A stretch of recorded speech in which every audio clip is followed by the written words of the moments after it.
Everyone, আসসালামু আলাইকুম। তো সকালবেলা একটু হালকা পাতলা নাস্তা করে নিচ্ছি। তো খাওয়া-দাওয়া, এরপর হচ্ছে দুপুরে রান্নাবান্না সবকিছু নিয়েই থাকছে ভিডিওটা। আচ্ছা, তার আগে বলুন তো কেমন আছেন আপনারা? কমেন্ট করে জানাবেন। সংসারের কাজকর্ম, রান্না-খাওয়া সবকিছু ঠিকঠাক হলেও কেন যেন ডেইলি লাইফস্টাইল ভিডিওটাই আসলে আপনাদের সঙ্গে শেয়ার করা হয়ে ওঠে না। আসলে কি ভিডিও করা কিংবা ভিডিও এডিট করা সবকিছু ভালো লাগলেও ভিডিওতে পরে ভয়েস ওভার করাটা কেন যেন খুব অলসতা লাগে। এই কারণেই আসলে ভিডিও শেয়ার করা হয়ে ওঠে না। কিছুদিন আগে আমি চিতই পিঠার একটা ভিডিও শেয়ার করেছিলাম। তো ওই সময় আমাকে অনেক আপুরাই বলেছিলেন যে, "আপু চিতই পিঠাটা কিভাবে বানিয়েছেন?" রেসিপি শেয়ার করার জন্য। তো আজ আবার একটু চিতই পিঠা তৈরি করব। তো ভাবলাম আমি যেভাবে চিতই পিঠা তৈরি করি আপনাদের সঙ্গে শেয়ার করি। তো পিঠা তৈরির জন্য ১ কাপ ভাতের চালের সঙ্গে আর ২ কাপ পোলাওয়ের চাল আমি এই তো একটু ধুয়ে ভিজিয়ে রাখলাম।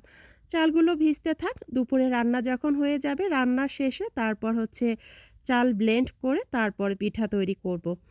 আর এই তো সকালবেলা নাস্তা করার পর কিছু হাঁড়ি পাতিল জমেছিল, তো সেগুলো আমি ধুয়ে নিলাম। আর দুপুরে হচ্ছে একটু ডাল রান্না করব।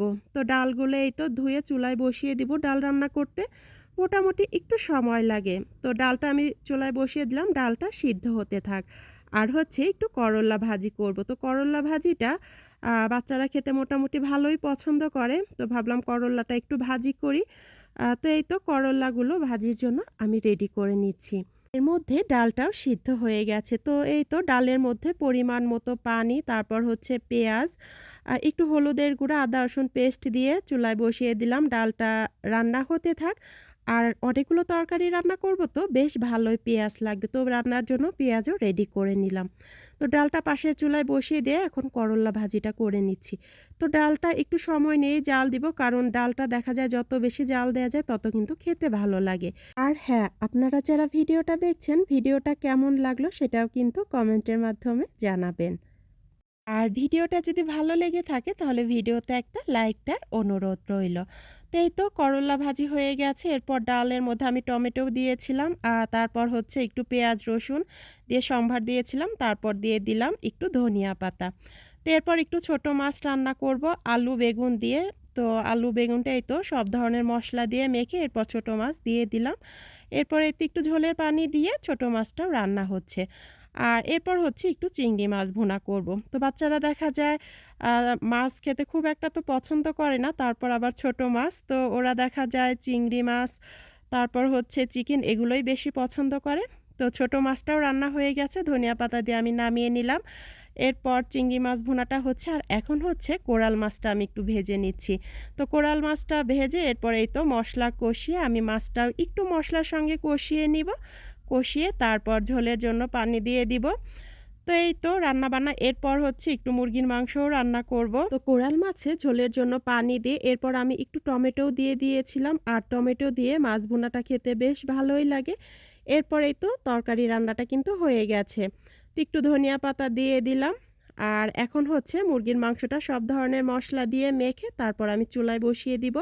তো মুরগির মাংসটা রান্না হতে থাকবে আর এদিক থেকে আমি যে পিঠা তৈরির জন্য চাল ভিজিয়ে রেখেছিলাম, তো চালটাও ব্লেন্ড করে নিব। তো তার আগে আমি চুলায় পিঠা তৈরি করব যে কড়াইটাতে, কড়াইটা বসিয়ে দিলাম। আগে দেখা যেত শুকনো চালের গুঁড়ি দিয়েই পিঠা তৈরি করতাম। তবে এখন এই চাল দিয়েই তৈরি করি। এটা খেতে বেশি ভালো লাগে।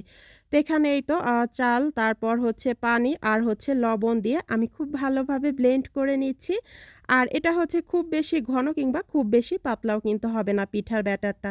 এরপর এই তো কড়াইর মধ্যে একটু তেল দিয়ে দিচ্ছি পিঠাগুলো সুন্দরভাবে যাতে উঠে আসে। তো এই তো এখন আমি পিঠার ব্যাটারটা দিয়ে দিচ্ছি। এরপর চুলার আঁচ মাঝারিতে রেখে পিঠাগুলো তৈরি করে নিব। তো পিঠা হয়ে গেছে। এই তো দেখতেই পাচ্ছেন। এরপর আমি এভাবে করেই এখন সবগুলো পিঠা তৈরি করে নিব। আর চিতই পিঠা তৈরির জন্য পিঠার ব্যাটারের ঘনত্বটা যদি ঠিক থাকে তাহলে পিঠা কিন্তু খুব সুন্দর হয়।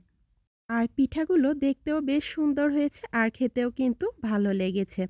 তো এরপরে এই তো টেবিলে খাবার দিয়ে দিলাম। তো এই তো খাবার-দাবারে ছিল ভাত, মুরগির মাংসের তরকারি, টমেটো দিয়ে ডাল, ছোট মাছের চচ্চড়ি, করল্লা ভাজি, চিংড়ি মাছ ভুনা, চিতই পিঠা আর হচ্ছে টমেটো দিয়ে কোরাল মাছ ভুনা। তো এই ছিল খাবার-দাবার। তো আশা রাখছি আজকের ভিডিওটা আপনাদের কাছে ভালো লেগেছে। এতটা সময় ভিডিও দেখার জন্য সবাইকে অনেক, অনেক ধন্যবাদ।